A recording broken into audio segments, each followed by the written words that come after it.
right, hello everyone. I'm Petal, and this is Milan. Say hello, Milan. And together, our workshop that we're going to be doing is called More Than an Athlete, because at the end of the day, I'm sure a good chunk of us are athletes in here, but there's definitely more to us than being an athlete. So that's what we're going to be getting into today. Okay, so if everyone could probably write in the chat, does everyone have a paper on them right now? And if not a paper, does everyone have maybe like their phone on them or just anything they can write on?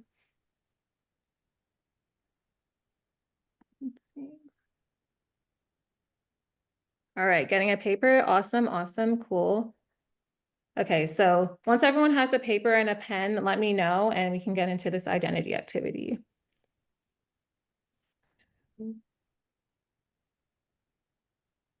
All right. So for this identity activity, this is going to be something very simple. Essentially what we're going to do, we're going to be writing down 10 different things that we identify ourselves with. So I can just give a quick example. I can identify myself as a Black woman. I can identify myself as a sister. So we're going to just think about any 10 things that we identify with other than being an athlete. And we're just going to write it down on a piece of paper in no particular order, just write it down. And once everyone has it written down, you can just write in the chat that you're done. All right. Well, while everyone else finishes up, I'm just going to explain the next part we're going to do. Okay, so we wrote down 10 things that we use to identify ourselves. So now, at first we didn't rank them, but now we actually are going to get what we wrote down and we're going to rank them from one being the most important or the most important, at least as of right now, that we feel like we identify ourselves with, and 10 is going to be kind of just like the least important thing. Of course, this is going to be a little hard, especially if you wrote down things that, of course, identify you. But as best as you can, just think about what you feel like is number one and what you feel like is number 10. So as everyone's working on that, I'm going to get into the example that I did. So I did this identity activity and I just wrote down anything I could think of possibly. And then afterwards, as you can see, I ranked them from most important to the ones I feel like are least important towards the end.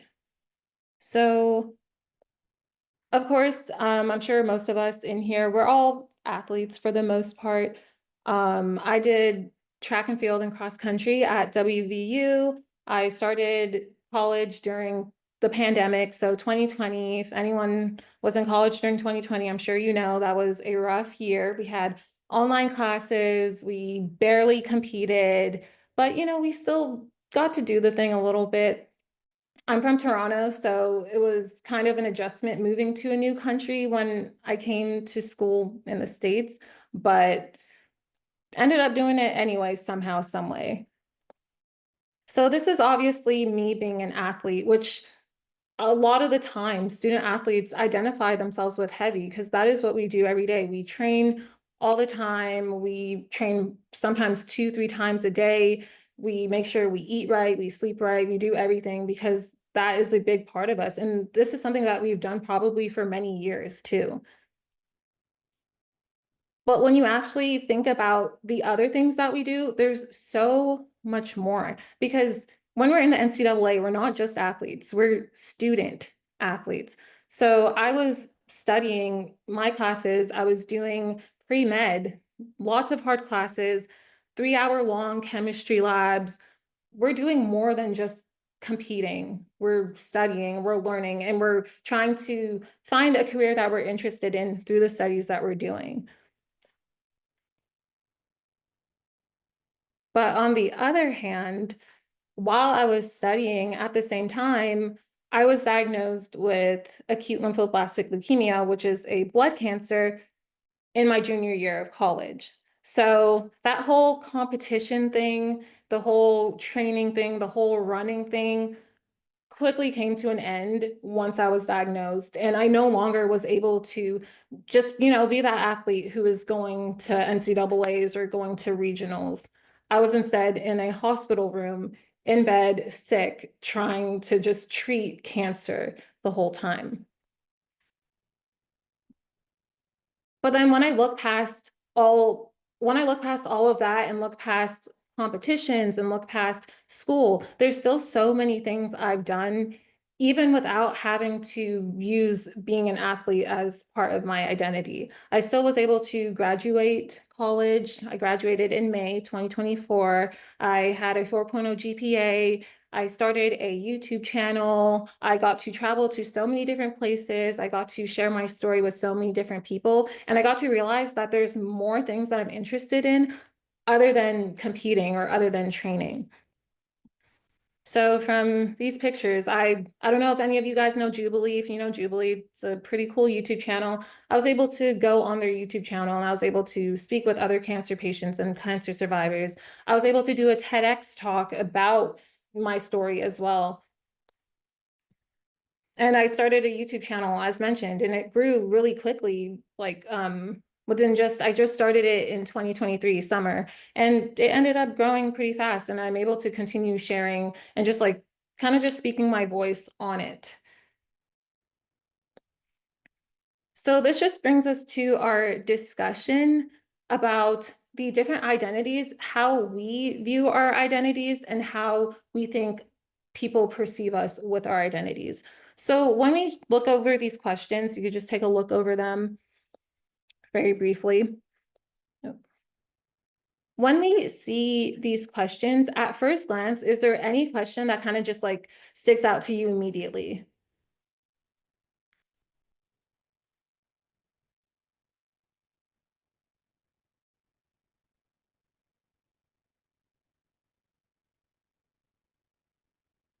And if there is, you can just comment it in the comments.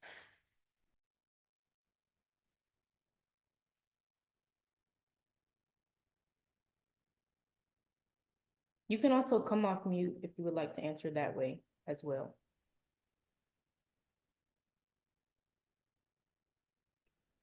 Um, yeah. Okay. Yeah, I was gonna say number four. Someone put in the comments number four. The number four really stood out to me.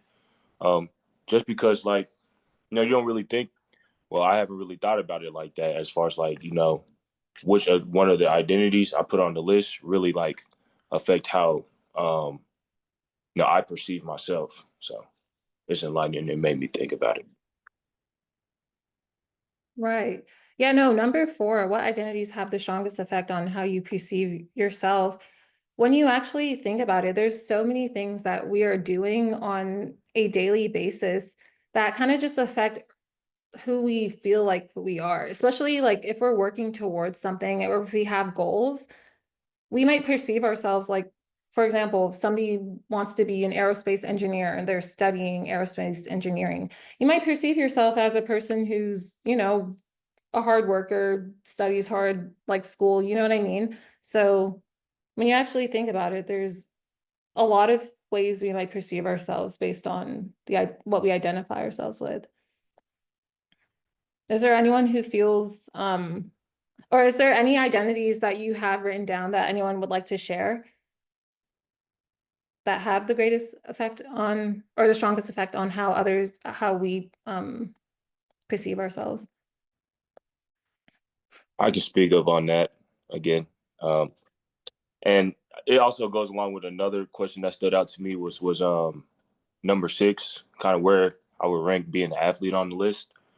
Um, for the longest, probably being an athlete would probably up there in top three or maybe number one for me, just because I was just stuck in playing football. That was kind of like my whole deal. I was kind of known or kind of identified myself as a football player, right? And I feel like that was probably like one of the greatest ones that I perceived myself as. It wasn't until I got into other things I started realizing kind of some other things that was interested in me and things that kind of make my identity, right? And I'm gonna be honest with you, when we was making this list earlier, I really I really kind of struggle with this a little bit. So I'm still, finding part of that identity outside of playing my sports. So yeah, I just wanted to share that. It took me longer than it should have to put down 10 things as a part of my identity, but it goes back to show like, you know, where my mind was, you know, being in my sport and, you know, how actually thinking about this could really open, you know, up your mind to like, there's so much more to you, right? So yeah. No, honestly, I agree. I feel like I would have put being an athlete number one on my list, like for a long time. That would have been my number one. And it's kind of just like, I feel like once something happens that kind of makes you have to stop, like for example, graduating, it kind of just makes you like reevaluate that, like, oh, wait, I have to do something else other than this, or even a serious injury. So, I and I can speak to that also. Like I like what you just said, like how I feel like when we came into college, we were I feel like most of the people would have put athlete at number one, and I'll say I definitely did too. But I had my surgeries. I had tore like everything in my knee at my last game of high school, and then while recovering into my first year, I tear something up in my left knee, and I feel like that really forced me to like sit down and like kind of had that conversation with myself, like, damn, like what do I value? Who am I outside of this sport? And just like try to have these types of conversations that often come too late. right. And honestly, I think that taps into the seventh question of what is the importance or value of doing activities like this? Because it helps us reflect on that. Are there any other questions that stand out to anyone, or anyone want to add anything at all? I wanted to add something with when you said the importance of doing activities like this. Sometimes it doesn't take getting to the injury. It can happen before you have an injury or just any situation like that. So that way you're more prepared going into the injury, or if you have another life situation that occurs, you're more prepared when you're going into it and going through it. If you're already set up to know like, okay, this is what I want to do during my downtime or recovery time, things like that. So. No, that's very true. Before you even get to that point, like it's very important to just already have like those characteristics down pat. All right. I Did guess we anyone else want to share anything before we continue? I have one more. Okay. Yeah, just know question number three. Yeah, what identities, what I like to learn more about. Honestly, everything other than being an athlete, I'm still learning. Um, and just to share, I kind of put it wasn't kind of like your list pedal, but it was like I put like I'm a other things in my identity, like I'm a brother, I'm a friend, you know, servant.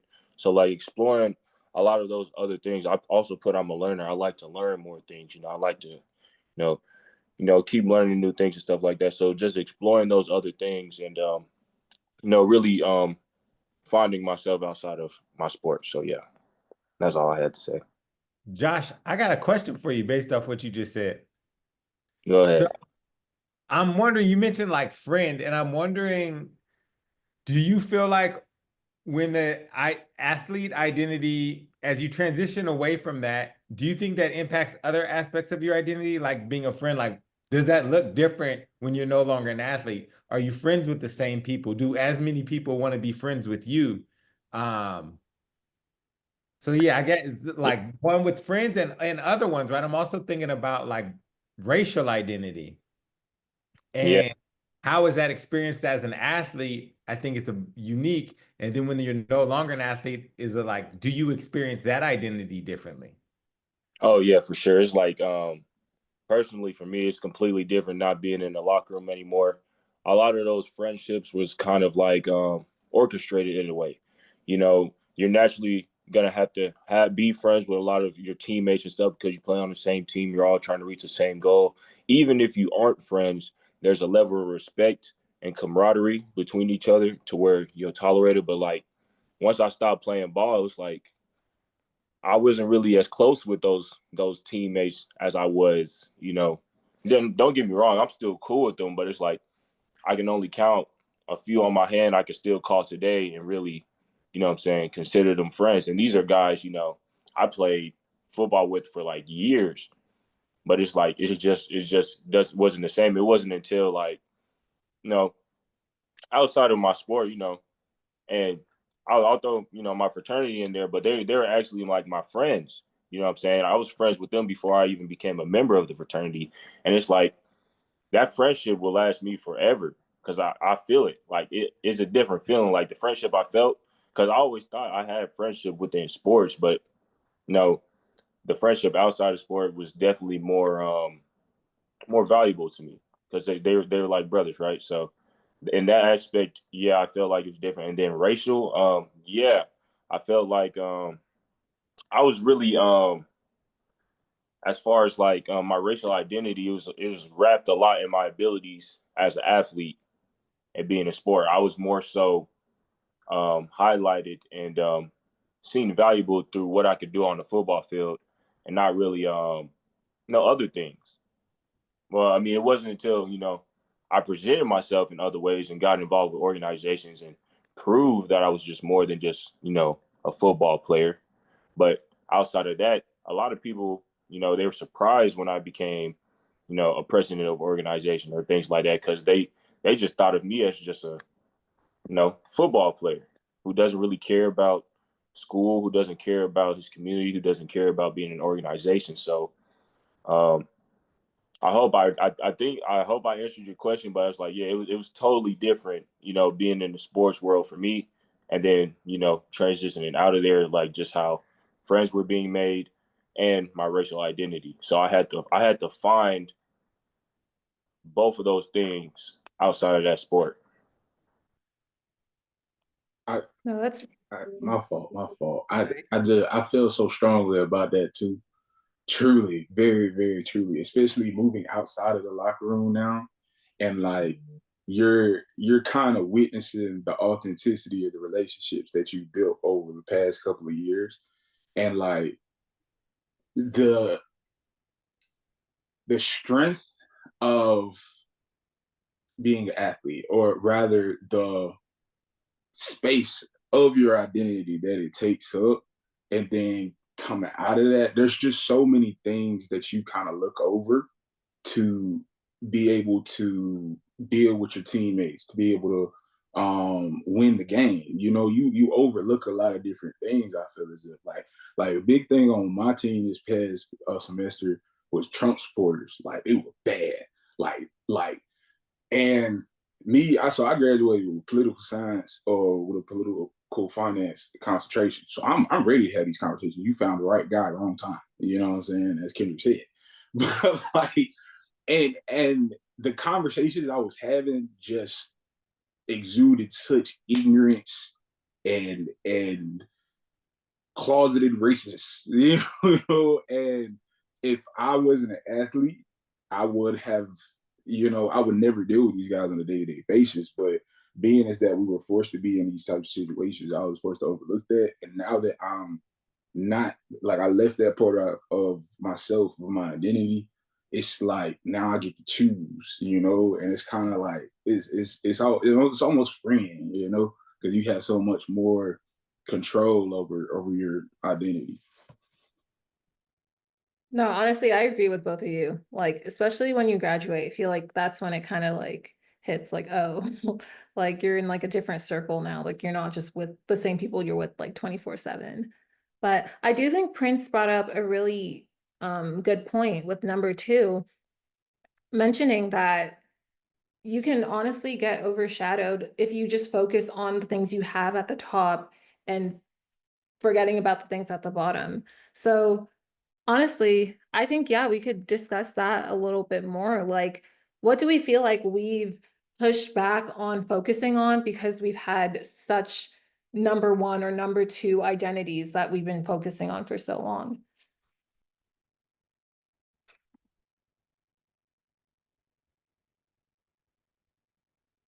Or Prince, what do you think that you've been overshadowing while focusing on other aspects of yourself?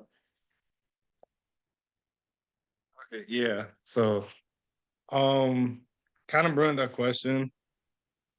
The most I kind of look at myself as, and what I kind of highlighted, at the top was me being kind of a high achiever.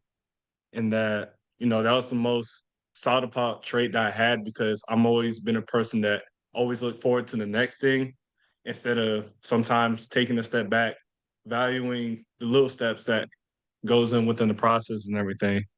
And so, when I was going down this list, the same thing with Josh, it kind of took me a minute trying to find the right traits and, what kind of reflected me as someone other than an athlete. Kind of the traits that I had at the bottom was kind of like, being a mentor, being a role model.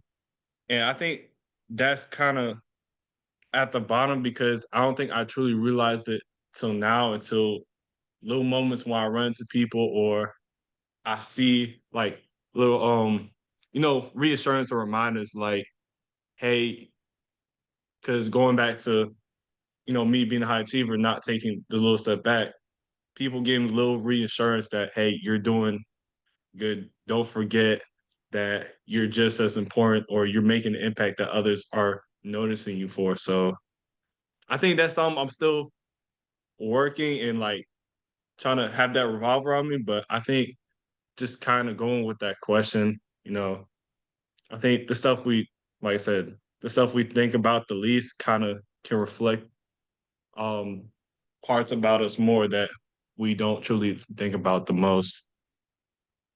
No, honestly, that's very true. Like I could say, for example, I wrote down cake decorator on there as like number 10. And like it clearly is something that I think about, but it's like I haven't decorated cakes like I used to because I'd be focusing on doing like my YouTube channel or I'd focus on studying kind of thing. So it's like, but then when I actually think about it, I could say, oh, like I'm artistic because I like decorating cakes, but like I kind of just like put that like off, but when you actually think about it, it like really does make up like an important part about me. But I think if anyone else doesn't have anything to add, we're going to move on to the next slide.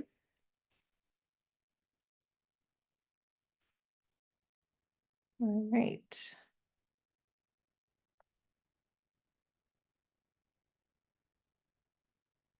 Okay, so with the significance, we know that pretty much our whole identity is an athlete from say 5 a.m. to about 8 p.m. You're in weights, you're in meetings, and then you have classes between that. You'll have study hall, things of that nature. So sometimes it can be hard to make your own schedule when it comes time to that, or just do things that fulfill you outside of your sport because that's what takes up most of your scheduling, and just everything about you is about athletics in that moment. So part of me finding my identity came when I was injured my senior year of high school, and I tore my labrum in my shoulder.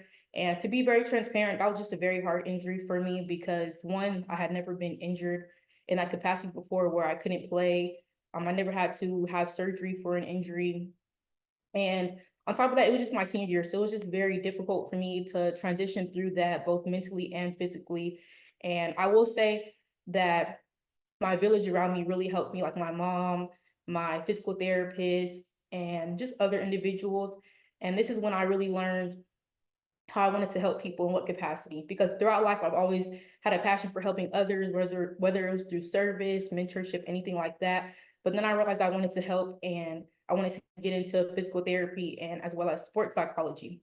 Because in that injury, I learned that it was more than just me coming back on the court and having to rehab my shoulder. I had to rehab my mind, knowing that if I fall on the ground and fall on my right side, that I can get up and I can be okay, that I can hit the ball with all of my force and not feel pain after or not be scared to do anything like that and just play to 100%. And then I also just had to, during this recovery time, find things that fulfill me outside of volleyball. So for me, my hobbies are baking, spending time with my mom, family, and friends, just watching movies, shows, reading, things like that. And then also doing community service, going out in the community and just seeing what needs to be changed and being the person to advocate for that change and create that. So off the bat, does anyone have any hobbies they would like to share that they're interested in now? Either in the chat, you can come off mute.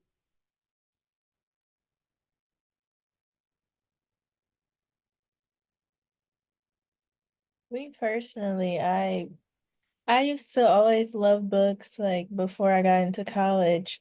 Then when I got to college, you start reading because you're reading so much other stuff and it's just like you don't want to read anything. But when I graduated and like over the summer, I read so many books and I'm like, oh, I guess I still do like books.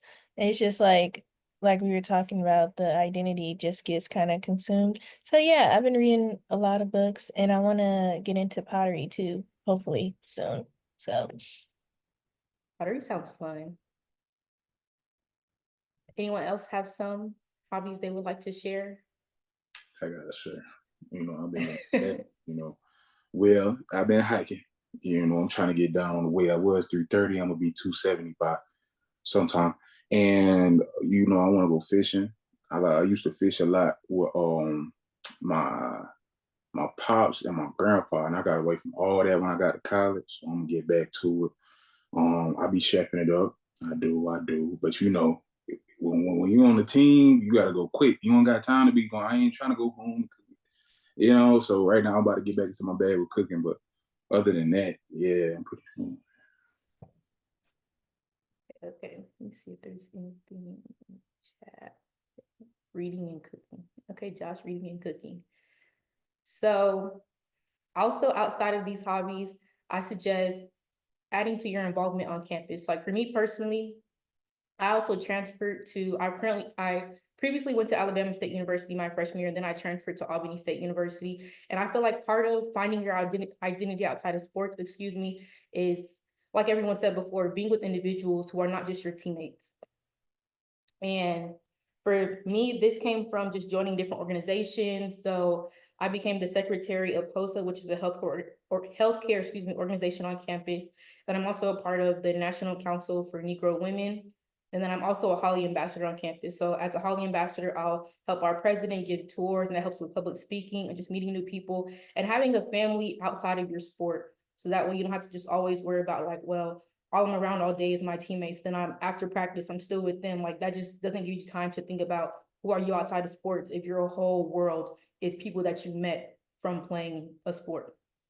So, and then also in addition to being active on campus, just pursuing your education post eligibility, because you only have between like 4 to 6 years, depending on red shirt, COVID, things like that.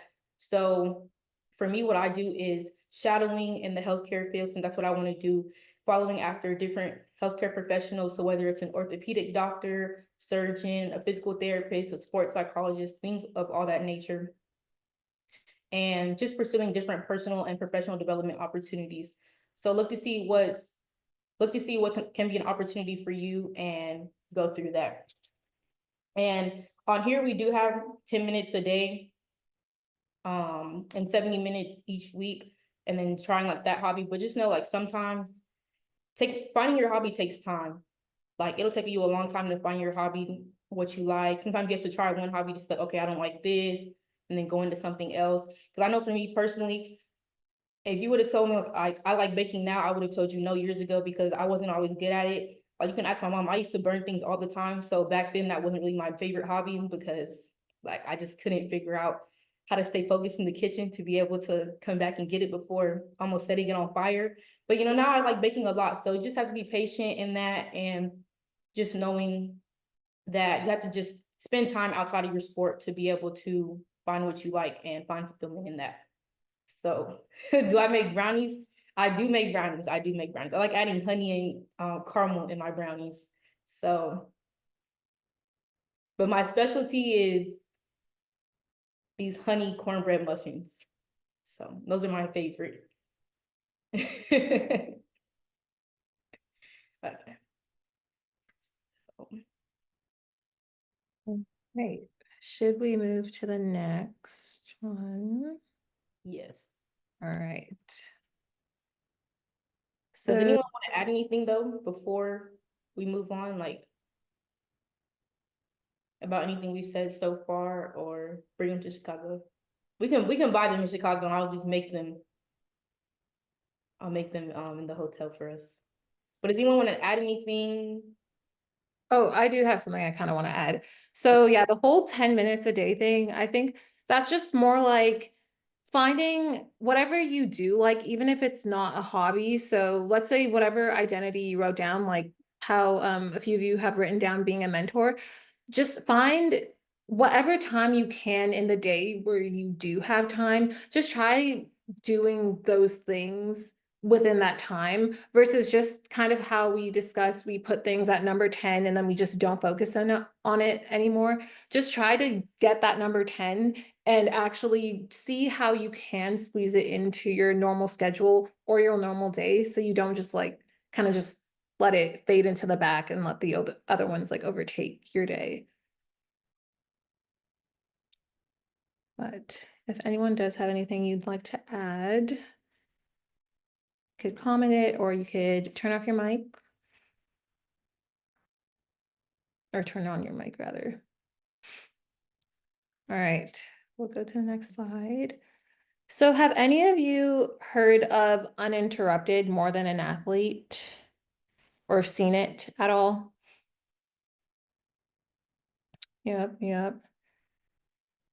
So essentially, it just features professional athletes, and it features their lives and what they're doing outside of them being an athlete, which can be helpful to watch, especially when you're seeing people like LeBron James and seeing what they have going on other than, you know, just being this big basketball star. So we could just watch the trailer. It's a minute long. Can you all hear that? I think people have this idea Or no? Okay. uh, I don't know how to. when they look at Sorry, let me move. I want to full screen it.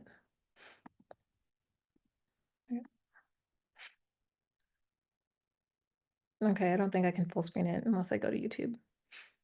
With Dora, Can you guys see that right now or no? with DoorDash, that's that delicious whenever. No, okay. I'll go back to the slideshow. I might not be able to full screen it, but that's okay. Oh, not the end. Oh, okay. Well, now I'm having issues. I'm sorry. I'm gonna see if I could share my screen through YouTube instead.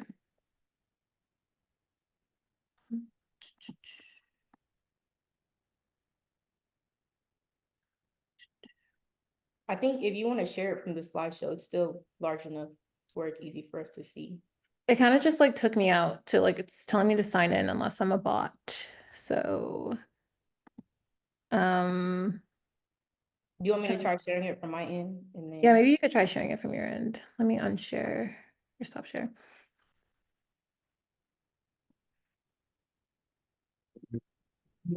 I think people One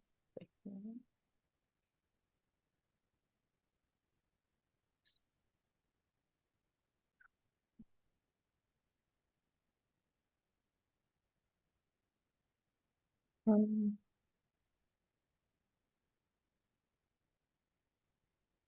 Okay, can you see? Mhm. this idea, I think people have this idea when they look at me of my life, and especially where I am now, that it was easy, that I was lucky.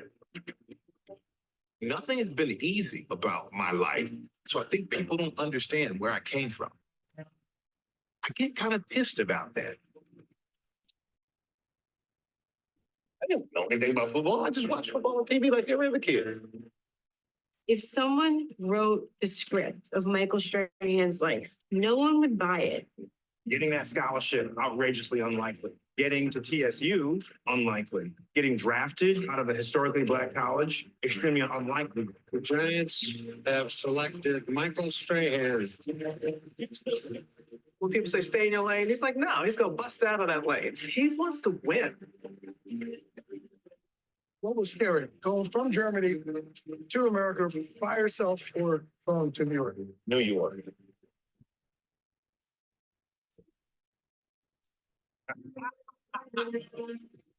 Michael didn't go from player to sports broadcaster. Michael went from player to media personality. My hope for my kids is that I showed you that improbability means nothing because anything is absolutely possible.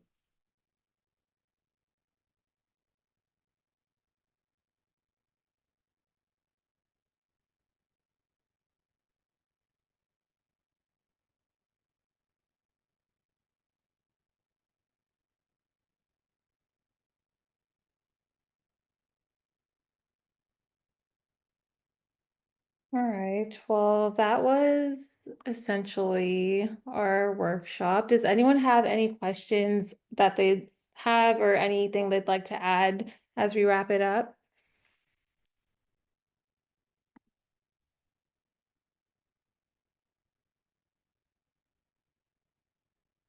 Did y'all have any like favorite parts of the workshop? Anything you would like us to add for future workshops? Anything like that?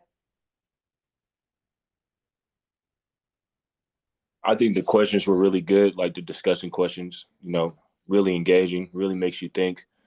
Especially the activity at first, writing down the list of things you identify yourself with. I think that was really good because it really made me think about it. I was like, dang, I got to think about this more often, right?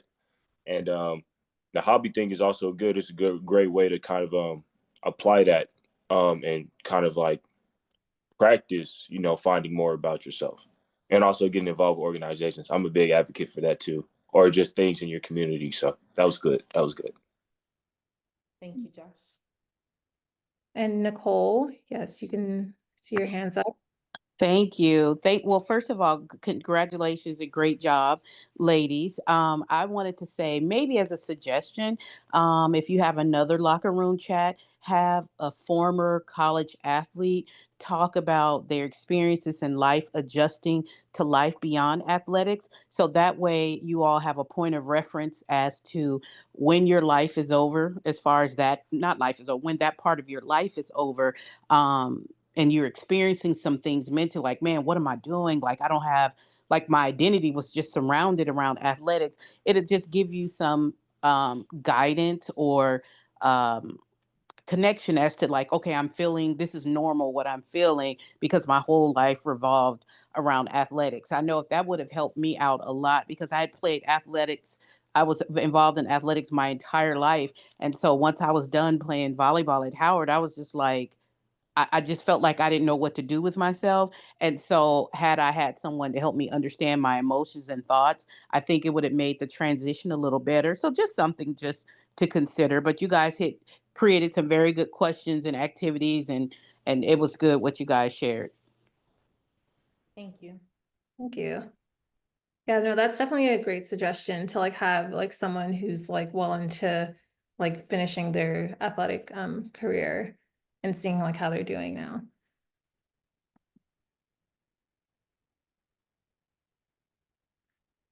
Does anyone else have anything they'd like to add? I would say I would like to add on too. I'm kind of with Josh and Milan too. Big on joining organizations and kind of getting involved because you learn more about yourself too, outside your sport too, and find a way to interact with a lot of other people other than those within athletics as well.